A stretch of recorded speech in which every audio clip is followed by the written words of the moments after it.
Ladies and gentlemen, good day and welcome to Tata Elexi Limited Q3FY24-25 earnings conference call.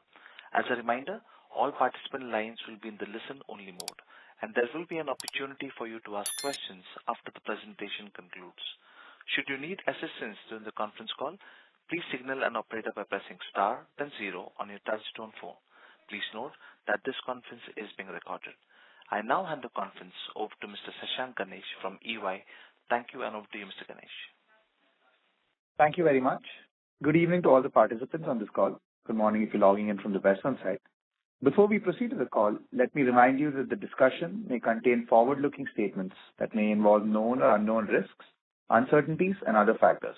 Therefore, it must be viewed in conjunction with the business risk that will cause further result performance or achievements that differ significantly from what is expressed or implied by such statements. To take us through the results and answer your questions today, we have the Senior Manager of Tata Elexi, represented by Mr. Manoj Raghavan, Managing Director and CEO, Mr. Gaurav Bajaj, Chief Financial Officer, and Ms. Kaveri Sriram, Company Secretary. We will start the call with a brief overview of the quarter by Mr. Raghavan, followed by a Q&A session. We would appreciate your cooperation in restricting yourself to 2 questions to allow participants an opportunity to interact. If you have any further questions, you may join the queue and we will be happy to respond to them if time permits. With that, I would like to hand over the call to Mr. Manoj Raghavan. Over to you, Manoj. Thank you, Shashank. Good evening, everyone. Thank you for joining us this evening for the Q3 earnings call, and I hope that you and everyone in your family are safe and healthy. I'm happy to report that we have delivered a steady third quarter in terms of top line in a seasonally weak quarter. Our revenues from operations was reported at rupees 939.2 crores. During the quarter, EBITDA margins stood at 26.3% and PBT margin was reported at 26.1%. This was the first quarter in which the full impact of salary increases for all our employees was seen. Our margins in the quarter was also impacted by adverse currency movements in GBP, Euro and JPY. It is important to mention here that our margins in the previous quarter were aided by one-time R&D incentives and tax credits from previous years. We continue to see positive outcomes of a strategic business focus on Japan, emerging markets, and capitalizing on the India opportunity. During the quarter, our revenues from India has grown by 21.9% year-on-year, while Japan and emerging markets grew at 66.8% year-on-year. This will serve us well over the next few quarters, even as we navigate geopolitical uncertainty, currency volatility, and industry-specific challenges in Europe and US. Coming to our businesses, the automotive industry has seen significant business challenges in the past few months, with OEMs, especially in the US and Europe, reporting sales and growth challenges in their major markets. This has impacted new deal closures and the Tier 1 supplier spend. Amidst this business environment, Tata Elxsi continues to do well to win and execute on large deals won over this year and demonstrated differentiated values to customers to protect and grow our revenues in a difficult quarter for the entire automotive industry. During this quarter, our transportation business grew 0.5% quarter-on-quarter in constant currency terms. In the last quarter, we announced an offshore development center for Suzuki Corporation, Japan, to support their global technology, software, and engineering development. Suzuki's CTO, Kato-san, highlighted the importance of the center as a strategic and core component of Suzuki's innovation strategy, helping it accelerate software and virtual development across connected, autonomous, and electric technologies. We are delighted to be launching our Avenir software-defined vehicle software suite at the CES 2025 conference, which is happening this week in Las Vegas, the premier global showcase for technology and innovation. Avenir encompasses a cloud-native virtual development platform and a hybrid global validation platform and is powered by the Snapdragon digital chassis platform in partnership with Qualcomm. We offer a compelling proposition of a ready-to-adopt solution coupled with deep digital and software expertise and scale talent base to help global OEMs shift left and accelerate the SDV and future mobility roadmaps. Our media and communication business reported a 0.4% quarter-on-quarter growth. We are positioned well to help customers in the media, entertainment, and telecom industry on all three levels of growth, efficiency, and innovation. We won a large multi-year deal with a US headquartered operator to develop and manage a portfolio of applications and expect to ramp this up over the next few quarters. We are positioned well in some very large deals across the world with decisions and outcomes expected in the coming quarter and beyond. Our healthcare and life sciences business reported a growth of 1.1% quarter-on-quarter. We continue to win new marquee healthcare customers, and our GenAI-powered regulatory, digital engineering, and sustainability offerings are seeing significant traction in the market. Our system integration business witnessed decision delays in some large projects that had a significant impact on revenues in the quarter. While we are aiming to win and execute them over this quarter and beyond, we continue to work on pivoting the business away from project-based to annuity and service-based revenue streams. In terms of our employee base, we continue to do well with attrition remaining low at 12.4% during the quarter on annualized base. During this quarter, we've added net of 85 employees into the system. We step into the fourth quarter of this financial year with confidence of large automotive deal wins in the year and quarter that will see continued ramp-ups even as we navigate the current volatility in the automotive market.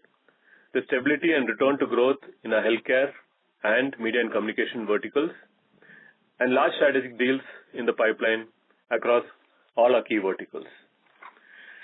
With this, we will open the session for Q&A. Thank you. We will now begin the question and answer session. Anyone who wishes to ask a question may press star and one on your touch-tone telephone. If you wish to remove yourself from the question queue, you may press star and two. Participants are requested to use handsets while asking a question. Ladies and gentlemen, we will wait for a moment while the question queue assembles.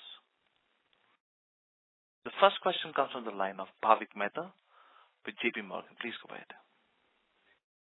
Thank you. And so a couple of questions. Firstly, Manoj, if you can talk about the outlook for the auto vertical in terms of when do you expect deal closures to normalize or the ramp-ups to normalize, and we should go back to the kind of growth we saw in the first half. The second question is to Gaurav, if you can just give the margin walk for the quarter, and how should we think about the tax rate going forward, because tax rate has been quite low over the last couple of quarters. Thank you. Yeah, if I break the automotive market into two parts, right? One is, Europe. Europe in general, we see automotive market would take some time to recover. So I would say a quarter or a couple of quarters is where we see continued pain in the European market. The US market is seeing a little bit of traction. We are seeing some positive work happening, and that should recover maybe in a quarter or so. However, we're seeing a lot of good opportunities in Asia, in India, as well as in Japan, and that we are hoping that that business will continue to grow. As we've seen in this quarter, we will accelerate the growth because we won some good opportunities, some large deals, and we would definitely want to grow and focus on delivery excellence and really accelerate our revenues for Q4 and subsequently, right? So yes, Europe will be a little slow. APAC, India will definitely accelerate. US will be steady. So that's the outlook for the automotive industry. From a margin perspective, I would request Gaurav to take that. Hey, Bhavik, hi. So Bhavik, I think what we alluded to, also Manoj mentioned that our constant currency basis we came flat. However, there had been adverse movement in some of the major currencies, in which we operate, specifically, Euro, Pound, and GPY, which has led to almost, 140 basis point impact on our margins. So most of the, differential margins that you see from the last quarter to this quarter on the operating EBIT basis is due to the currency impact. While this quarter also intakes the, the wage hikes that has been done by the company, which completes the wage hike cycle, for the company at overall, employee base, for this financial year. The wage hike impact was almost 100 basis point, but that was, also compensated and mitigated towards, through some of the other operating leverage and efficiency that we can, bring in towards pyramid optimization, utilization improvement, and also, the on-site salary cost also due to the currency movement help in terms of the reduction in the cost.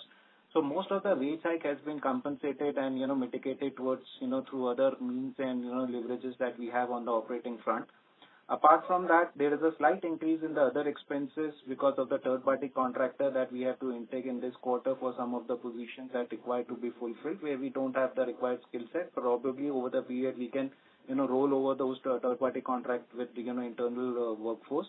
Also, some increase has happened on the travel and the visa front due to the renewals and some of the positions that require to be fulfilled at the on-site. This is almost other expense impact of 60 basis points.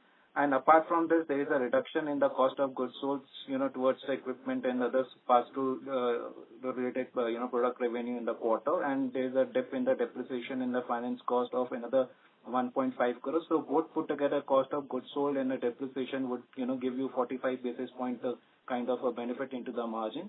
So in all total, there's a, impact of about 150 basis points, when you compare 25% EBIT last quarter to 23.5% this quarter.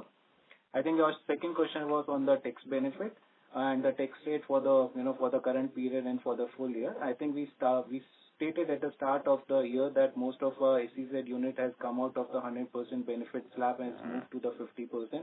And we believe that this year, our tax rate would be upwards of 25%.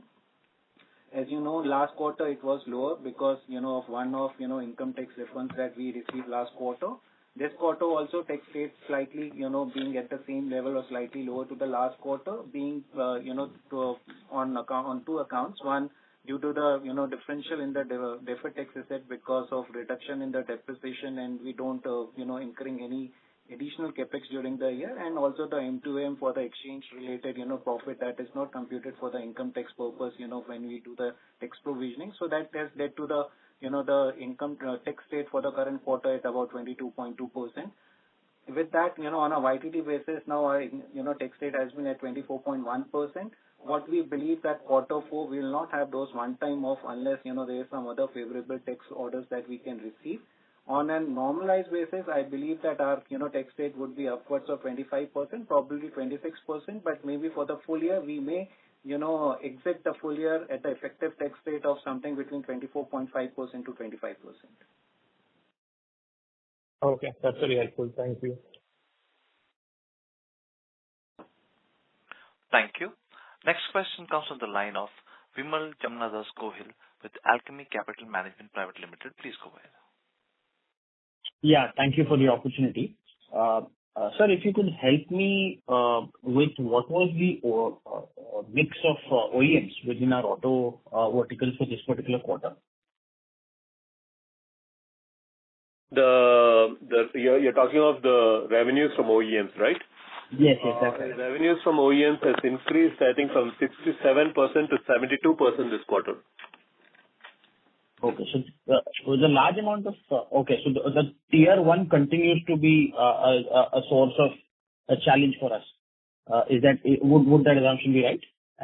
That is true. That is the industry trend that we are seeing.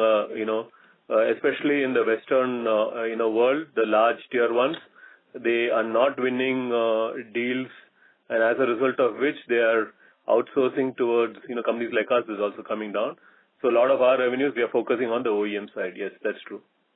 Right. And sir, in the auto vertical, most of your peers are also calling out a bit of softness. But are OEMs also relooking at their long-term spends on their EV architectures or their software architectures for, let's say, 4 years, 5 years out? Is that also being reconsidered? Or are some of the near-term, typically what we've seen in a soft auto market in EU or the US, is that the immediate capex on the existing platforms is cut. But in this particular down cycle of autos in the West, are you seeing some of the the EV platforms or the software platforms being reconsidered upon?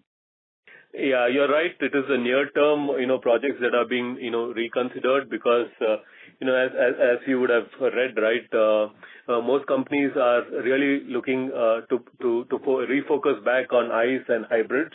So that is where we see that some amount of reprioritization of their near-term, EV R&D budgets.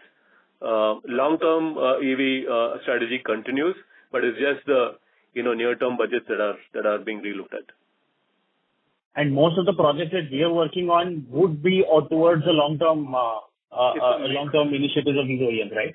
It's a mix. It's not that 100% of it is long-term, but it's a mix of both near-term and long-term. Understood. Thank you so much. I'll come back in the queue. Thank you. A reminder to all the participants that you may press star and 1 to ask a question. Next question comes from the line of Vijay Pandey with Nuvama. Please go ahead. Hi. Thank you for taking my question. I have one question. I just wanted to understand, the electric vehicle sales in Western markets, particularly in the US and Europe, are stagnated. But how do you look at how the software-defined vehicle, like ADAS level, is that also you are seeing a slowdown, or is it like continuing at the similar pace as what was expected? My understanding is that it has slowed down. If you can highlight what is the level of penetration you expect, particularly by end of the decade, by FY 2030 sort of. If I understand your question right, you're asking of how is the software-defined vehicle market outlook, right, for Tata Elexi? Software-defined and ADAS. Yeah, SDV and ADAS, right? So, yeah. I think, Tata Elxsi has been investing in building our own SDV framework, right? And we have announced it in the Consumer Electronics Show, CES, this week. It's Avenir, which we have partnered with Qualcomm. It's built on a Snapdragon, Qualcomm chassis. So we are pretty, confident that, SDVs are here to stay. We have interest from many of our customers, not just the passenger car companies, but also commercial vehicles, because from a fleet management perspective, SDV makes a lot of sense. So we have ongoing customers where we are engaged on the SDV platform. Plus, we are also in discussions with a few OEMs, both passenger vehicles and commercial vehicle companies, to really, license the solution that we have and build over that so that we can give time to market benefits for our customers. So yes, I think SDV definitely there's a lot of interest. AD/ADAS is of course it's another area that we have been investing for quite a few years now. We see continued interest in ADAS opportunities from the OEMs to bring in differentiated solutions to the market. There's a lot of opportunities also on the verification and validation side of AD/ADAS. So that's something we believe that spend will continue. So if you ask me by 2030, what is the outlook?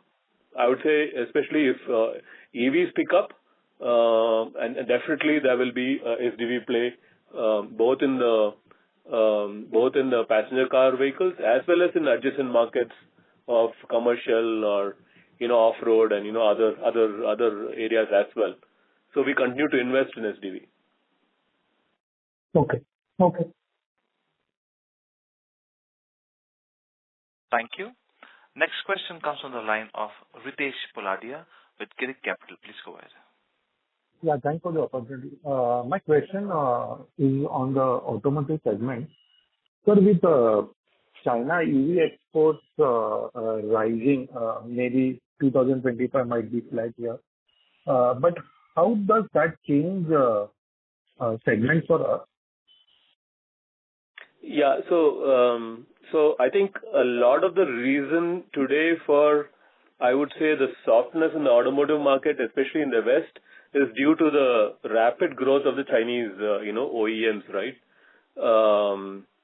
And actually, if you look at it, many of the auto OEMs, you look at the big three in Germany, look at the US companies, they used to make a lot of money in China. And China market used to be pretty big for many of these customers. With Chinese OEMs now launching EVs that are at par or even better than some of the equivalent models available from the Western car companies, many Chinese consumers are buying Chinese cars, right? Which automatically means the market share of the Western OEMs in China is coming down, and hence the top line and bottom line for these companies are actually coming down because of the impact of the successful ramp up of the Chinese OEMs like BYD and others, right?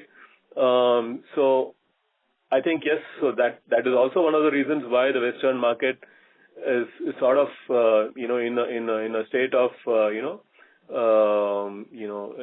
they're reducing the budgets, they are not clear, they're talking of non-tariff barriers. The local governments are talking of putting up barriers for the Chinese OEMs to come into their markets and so on.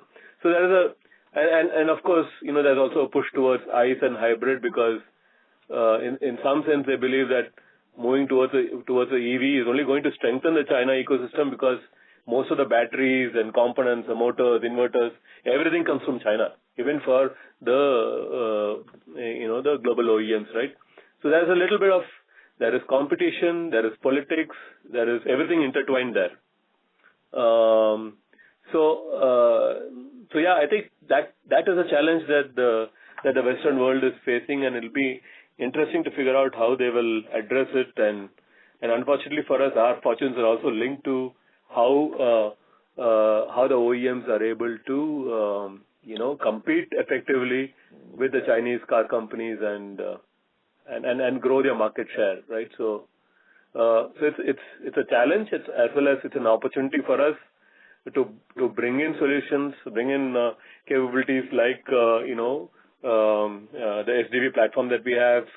We are investing in various other products, a battery passport, BMS, and a number of things that we are doing, and we are hoping that whatever investments which we make will help the Western the OEMs effectively compete with the Chinese OEMs and win back market share, right? So I think it's very difficult to give a precise commentary of what's going to happen, but these are all the various moving parts that are there in the market today. So just to extend on this, given that R&D is all inside the country, so don't you think that is a much bigger challenge for a company like us to compete with the China? When you say you are talking of the R&D of Chinese companies, right? Yes. Yeah. So that definitely, the only problem with the Chinese companies have is, in general, there is, the Western companies, especially the large major car companies, are wary of using Chinese software. So there will always be a reluctance to rely completely on Chinese vendors. So that is something that, companies in India can really tap into and provide that capabilities to the other global car companies. Great. That's all from my side. Thank you. Thank you. Next question comes from the line of Vimal Jamnadas Gohil with Alchemy Capital Management Private Limited. Please go ahead. Thank you, sir, once again. So since you're discussing China, a simple question arises is, do we really sense an opportunity here? I mean, given the fact that there's so much happening there, do we really have a chance to tap into, some of their software-defined architectures or BMS or wherever? No, so we are not ignoring the China market. While there is competition, while our customers, OEMs, are competing with the Chinese companies, in some sense, they're also collaborating with them. We have heard of all those announcements in the market, right, where OEMs, the global OEMs tying up with Chinese OEMs for the China market and so on, right? So there are various collaborations that are happening. So through our customers, we are definitely engaged with both the Chinese OEMs and the Chinese suppliers. And so in some sense, we are aware of what is happening in the market, right? And there is some amount of collaboration that is happening as we speak. So I will not be able to give more details on it, but we're very much aware. Whether we can directly enter China market and work for Chinese OEMs, we are looking into it, but I think it's a very, very difficult proposition at this point in time because just the speed of the market and the culture, the language, there are a lot of other challenges that is there in the market that we need to address. But we are finding an indirect route by working via our customers. Understood. And sir, within our transportation vertical, I think a couple of years back or even more, we had spoken about some of the adjacencies. Is there any update over there? Has that taken a bit of a backseat? How should we look at that? I mean, rail, maybe aerospace or something like that. So there are a few adjacencies that we continue to focus on, right? Primarily, I think one is the commercial vehicle space.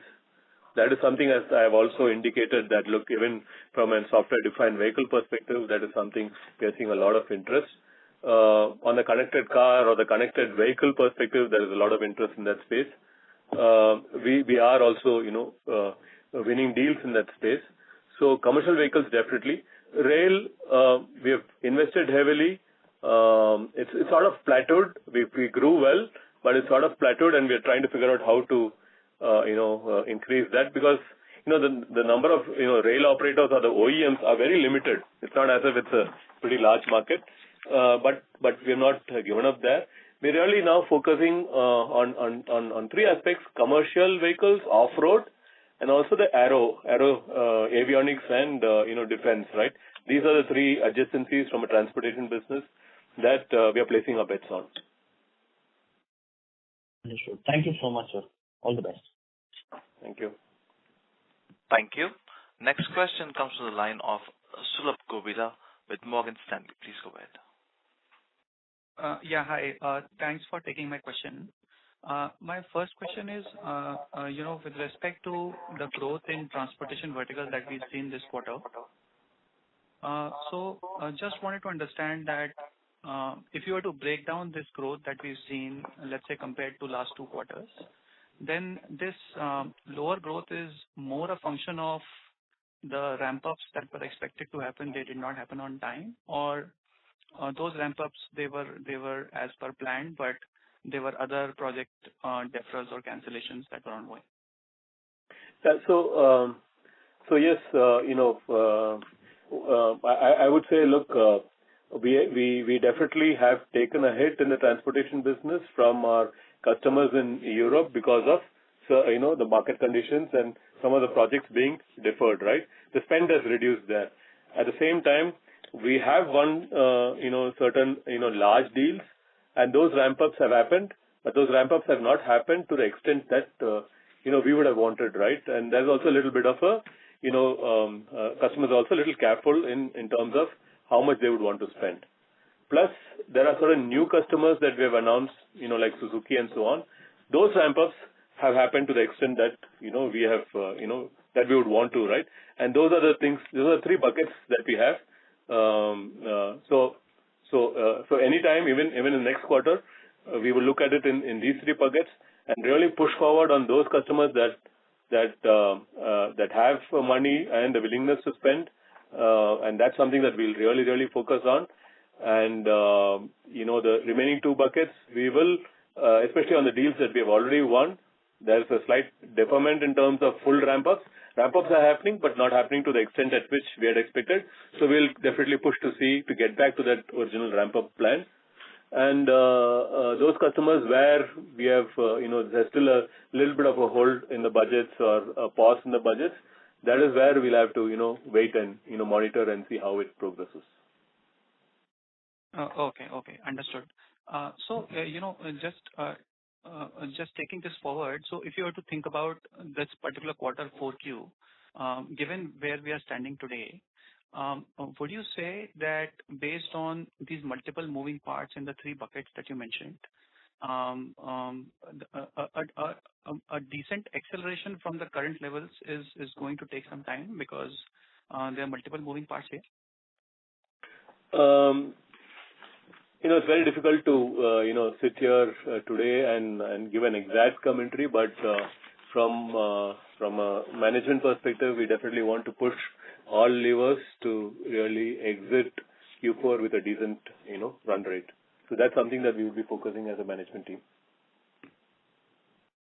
Okay, understood. And then secondly, with respect to both the media and the healthcare vertical, now that they are sort of stabilized, would you expect them to continue to be stable and steady for some quarters before you think that the growth can return in these verticals where we are today? Yeah, so we have seen some green shoots in both these verticals.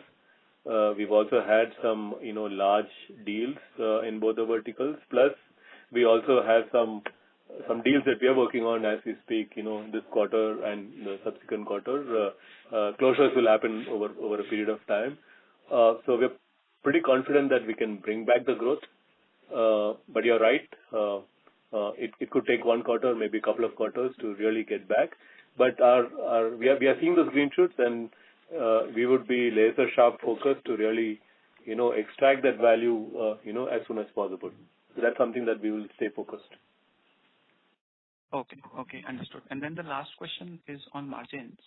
So if you look at the past several quarters, we have gone down from EBIT margin levels of 27% to now 23.5%.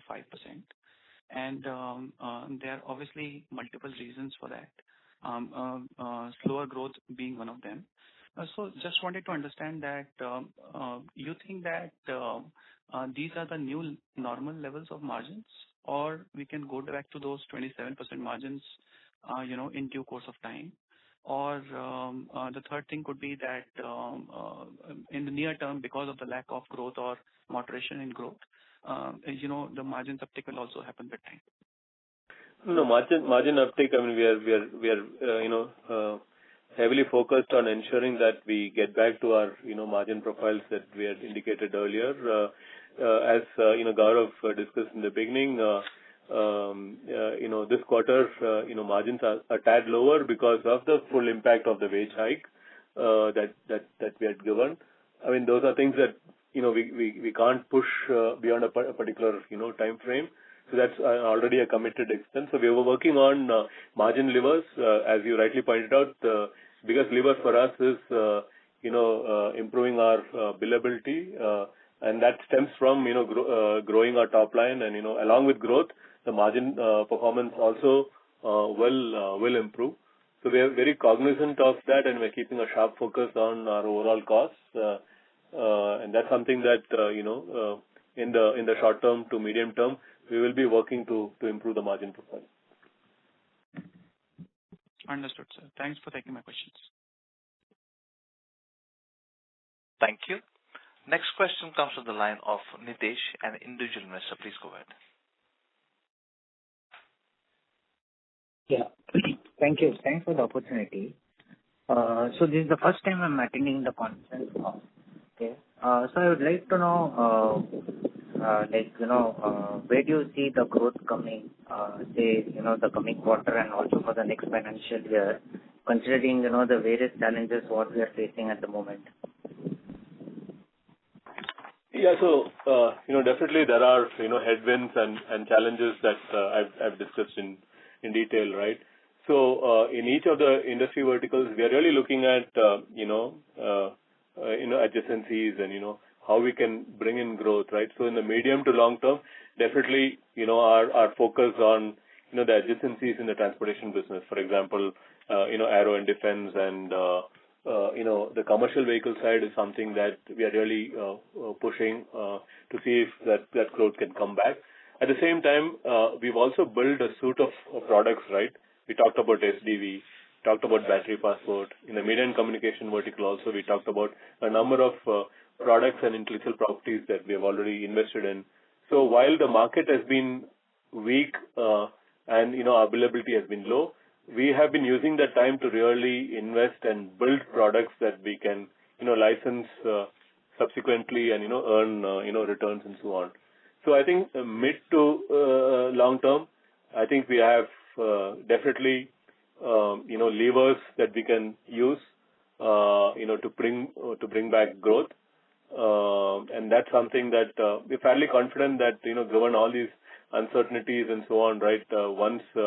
Once we have a clearer picture, we will be able to really get back the growth. The fundamentals of the company are still strong.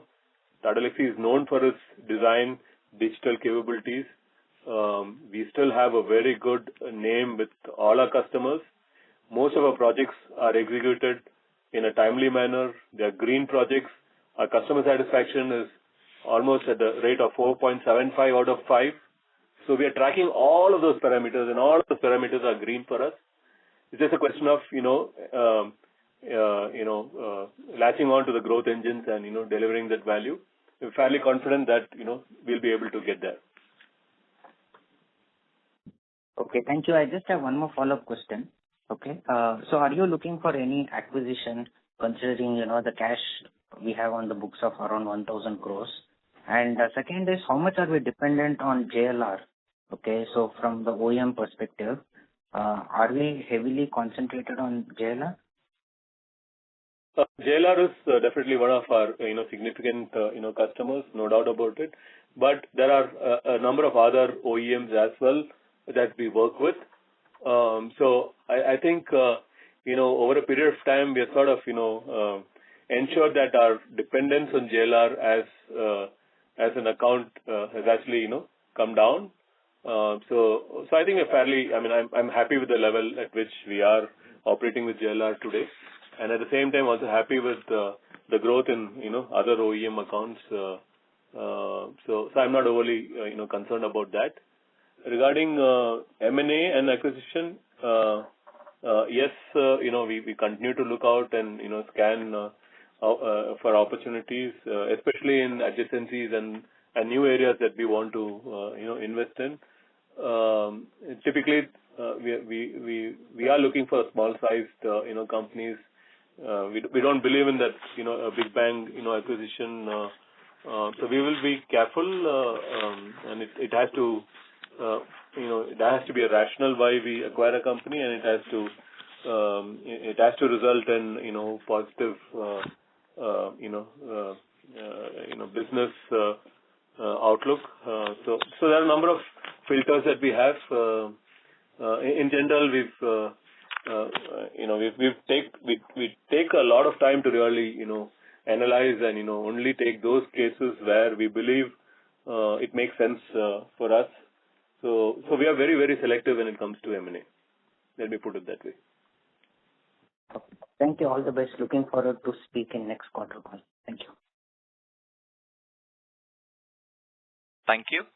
Next question comes from the line of Rishi Maheshwari with Aksa Capital. Please go ahead. Thanks for taking my question. Sir, just got off a call from the TCS who mentions that the current quarter gives them significant hope of quick deal wins, low deal cycles, improvement in discretionary spend, and categorically speaking about CY25 is going to be much better than what they've seen in CY24.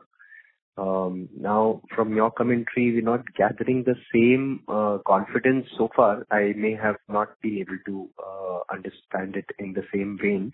So we're just trying to understand whether, is it largely, I understand 50% is automotives and that is still reeling under some form of pressure.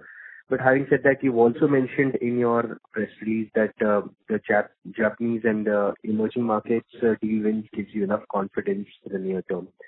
So help us understand and reconcile that thought that, this is 1 year where perhaps we're looking at single-digit growth itself.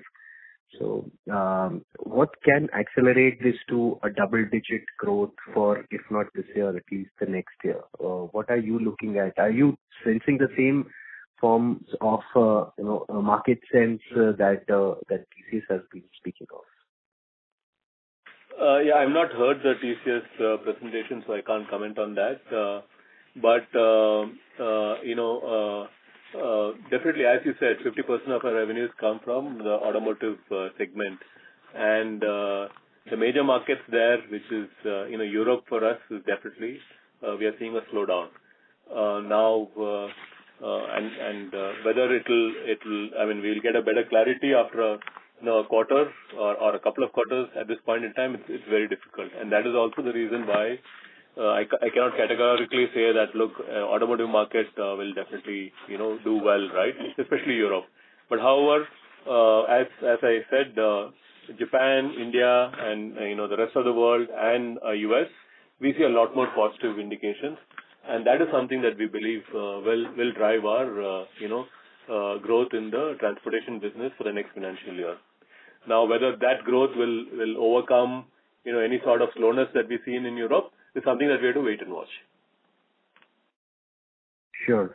And just at the cost of reiteration, aside of the automobile, you mentioned that whether it's healthcare or whether it's media and communication, in those verticals, you've seen a distinct turnaround versus what we've seen in Q3. Am I right? Yes. So you're seeing that, at least there are green shoots, at least there are deal wins happening, revenues are growing. So those are all positive indications for us. And margins, you've alluded to getting back to between 25-26% in the near term, barring the one-offs that you had spoken of in the earlier remarks of your call. You would expect now that the wage cycle is behind you to get somewhere between in the vicinity of 25% plus. Is that a fair understanding? Yeah, I think that is a fair understanding, and that is our plan to, get back to those kind of the margin. I think Manoj also mentioned during the previous question that I think the priority for us is to, improve our billability and utilization, and that will come from, improving our top line. So there are enough, margin levels available for us to, get back to our, those band of margins, in the short to mid term. Thank you so much. Thank you. A reminder to all the participants, please restrict yourself to 2 questions only. Next question comes from the line of Vijay Pandey with Nuvama. Please go ahead. So thank you for taking my question. Okay, I just wanted to understand about the US market. So probably after the new government here in place, are you seeing any improvement in the automotive market and any deal breakthrough that you may think that is going on that may come over the next quarter or coming quarters? Like Europe is weak, but any update if there is any turnaround in the US market? Your voice was breaking, so your question is, whether we are seeing any turnaround in the US market, right? Yes. Yeah. Yeah. So, and with the new government of, Trump coming in, and what is that impact, right? So I think for us, US market is important because all the 3 verticals, which is automotive, the media and communication, and the healthcare, has a significant presence in that particular market for us. So both, media and communication and healthcare, we also have a sizable, customer base and, large deals happening in the US geography. So I'm pretty, confident that, and we're continuing to invest in the US geography, right, in terms of, sales, enhancement of the sales team and, a number of things that we are doing in the US market to really ramp up our business in the US. Regarding our transportation business, yes, I think there are a number of discussions that are happening with both the OEMs and the tier 1, suppliers there. We have, recently announced strategic, announcement with, Qualcomm. Those are also positive for us that, we will together go and, collaborate with customers that use, Qualcomm chipset for SDV. So these are various discussions that are happening. And I think those are reasons why I'm a little more confident that, there will be some recovery in the US market for us. Okay. Thank you. Thank you. Thank you. Next question comes from the line of Jalaj with Swan Investment. Please go ahead. Yeah. Thanks for the opportunity. I hope I'm audible. Yes. Yeah. So my first question was with regards to this quarter in particular, if I were to see and even Q2, the growth is being predominantly driven by customers which are X of top 10. So could you throw a little light onto that as in geography-wise or maybe how do I match this with the growth coming from what sort of clients specifically? So that was first question. Yeah, let me answer that before you go. And, as I rightly said, look, a lot of the growth for us this quarter has come in from, Asia Pacific region and Japan and so on, right? So these are all set of new customers that we have added, and that is why they will not form the part of the top 10 account for us, right? And a lot of the top 10 accounts are auto companies that are based in Europe, as well as US. And so the sort of, general economic situation there results in, that, there's a dip in, in some of those accounts, and that's causing that top 10 to drop. Understood. And my second question was with regards to the other verticals. So maybe first I'll talk about transportation. So your discussions with clients, are they happening basically specifically to the European clients? There has been a steep cut in the budgets on the ER&D spends, or there's a reprioritization of this spend. How is the discussion particularly happening there? Because I'll tell you why I'm asking this is because under pressure, ideally the companies should be spending a lot more or trying to defend their market specifically. No, that's a theoretical way of looking at it, right? That doesn't happen, often, when for example, if, car companies have been investing heavily on the EV side and suddenly they see that, look, Chinese companies are coming into their own home country and, selling cars. So there is a little bit of a rethink on their overall strategy. Do they invest more on hybrids and ICE and then, talk to the governments about, tariffs and, ensuring that, the Chinese car companies are not able to sell. So there are a number of things that are happening in the market. So I would say the speed at which all of this is changing has taken some of the car companies by surprise. And that is also resulting in this confusion about budgets and spends and so on, right? So I think over a period of time, we'll get a little more clarity. Got it. And one last question, maybe. So for both media and telecom and healthcare, at least looks like the bottoming or the rate of degrowth has bottomed out for both the verticals. So you expect, or what sort of discussions are you having in terms of both deal wins and otherwise with the clients? The pickup to happen in these both verticals, would it take a little longer or should happen quickly? We're happy. We are hoping that, in both these verticals, the pickup of business should start, from the next quarter onwards. In some cases from Q1. At least there are, as I said, right, we have won some large deals, and those ramp-ups will happen next quarter and the subsequent quarters.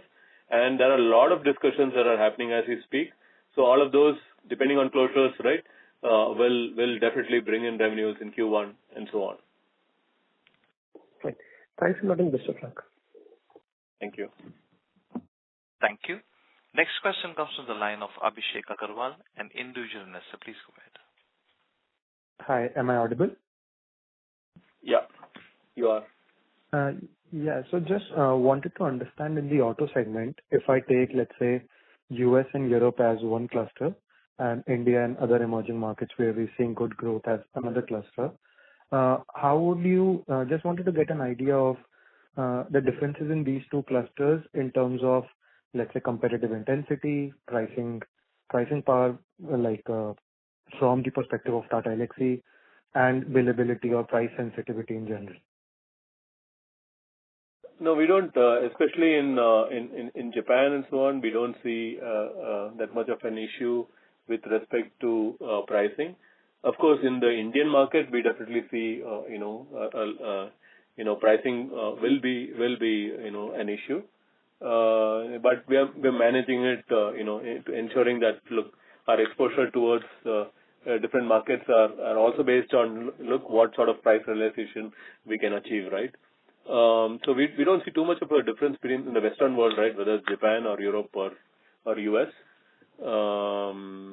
So I think, and of course, competition intensity is definitely, higher in the Western world because the barriers to working is not there. There is no language, culture, all of those barriers are not there. But if you, go to work with a company in Japan, you have a lot of other barriers. It's not easy to work with Japanese companies unless you have a history of working with them and you understand their quality processes, expectations, language, culture, and typically Japanese companies, right? Once you start working with them, it's typically a long-term engagement. They never sign a deal for 1 year and so on. It's usually a 5-year, a large, a commitment that is there from one company to other, right?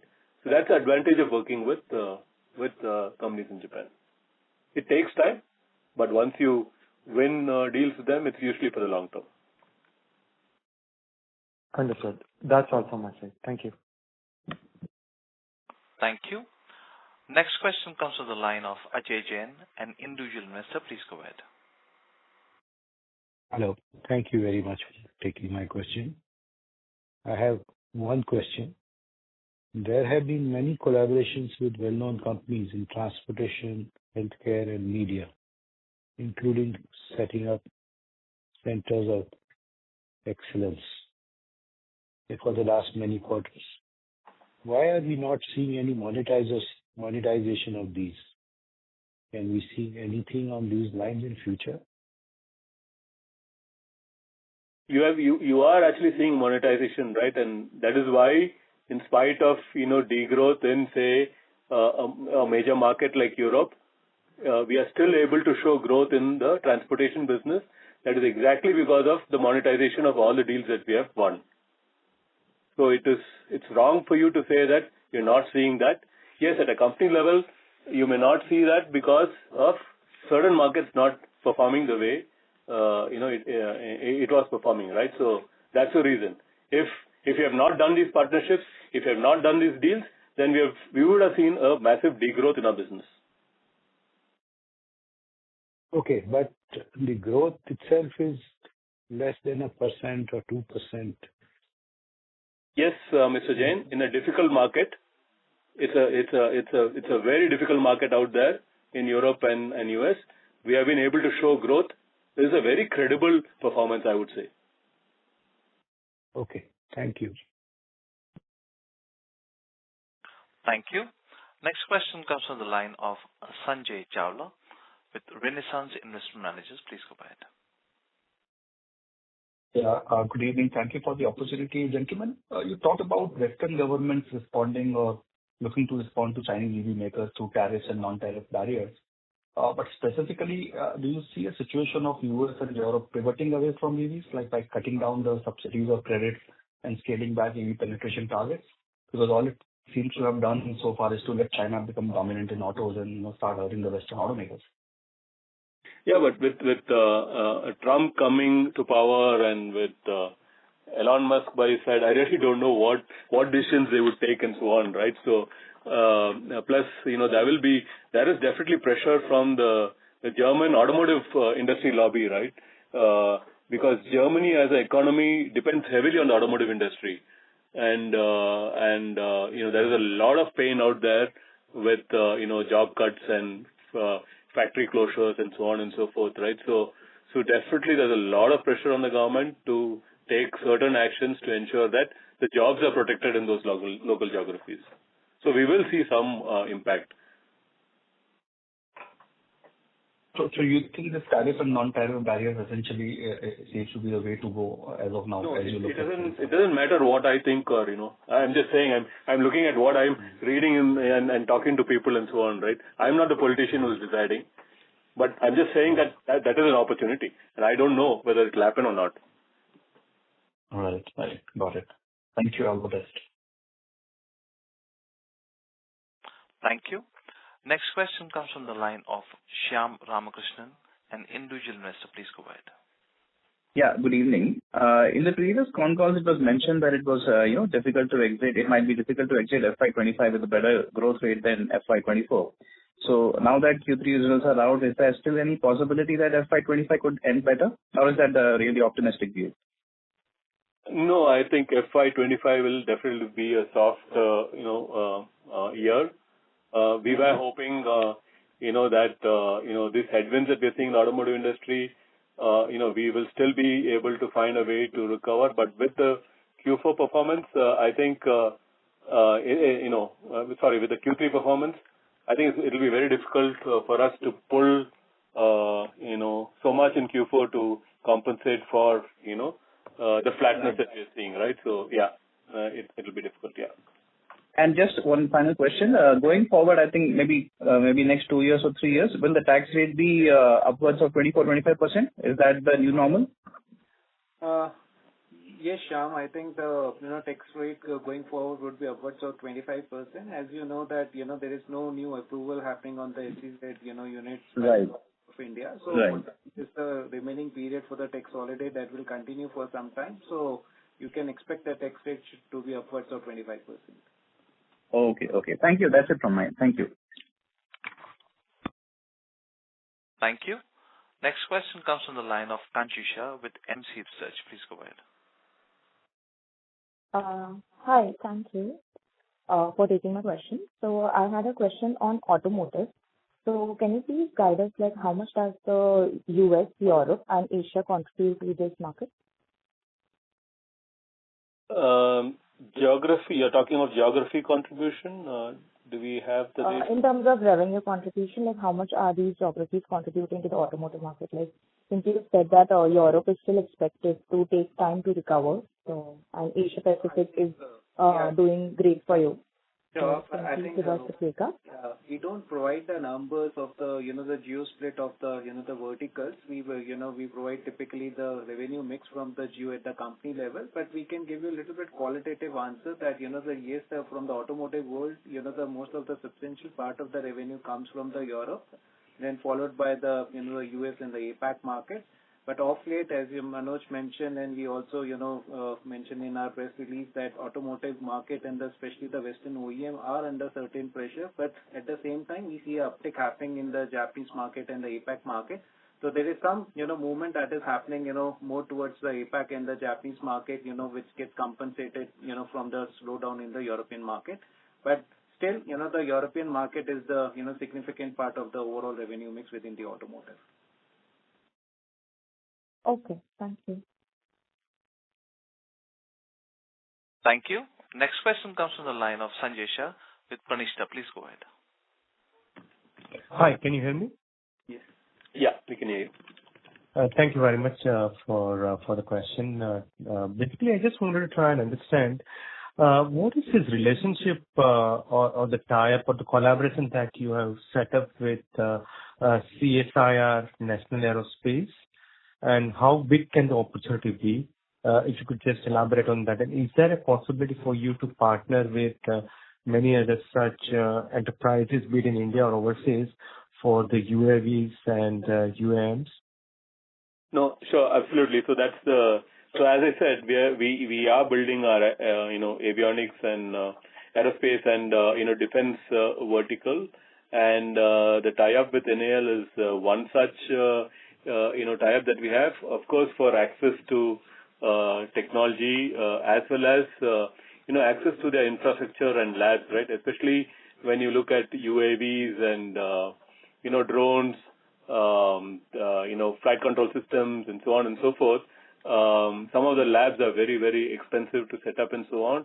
Whereas companies like NAL, HAL, and others already have those infrastructure that is available. So The tie-up is definitely to, when we bid for projects, there is, a need to have both technology and infrastructure in place, and we are trying to build that through collaboration with some of these organizations. Do you have a sense on what kind of an opportunity it could be in a few years' time? Or let me ask it slightly differently.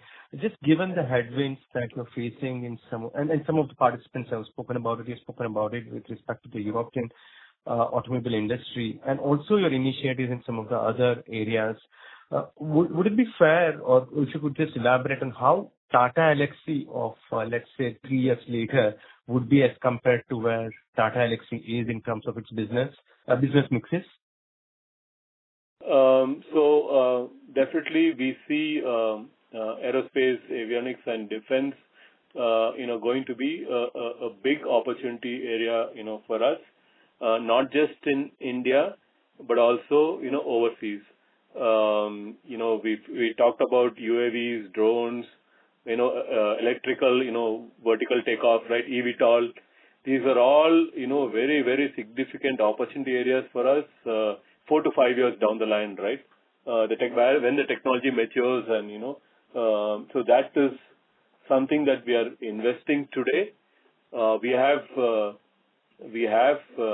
pretty ambitious plans there. I wouldn't want to put any number there, but if you ask me 4 to 5 years from now, I think that piece of business will be a significant, revenue earner for Tata Elxsi. Thank you. Thank you. Thank you. Ladies and gentlemen, we have reached the end of question and answer session. I would now like to hand the conference over to the management of Tata Elxsi for closing comments. Thank you everyone for, attending the Q3 conference. We look forward to, really working hard on the Q4 numbers and coming back to you with better news in Q4. Thank you so much for your time. Thank you. On behalf of Tata Elxsi, that concludes this conference. Thank you for joining us. You may now disconnect your lines.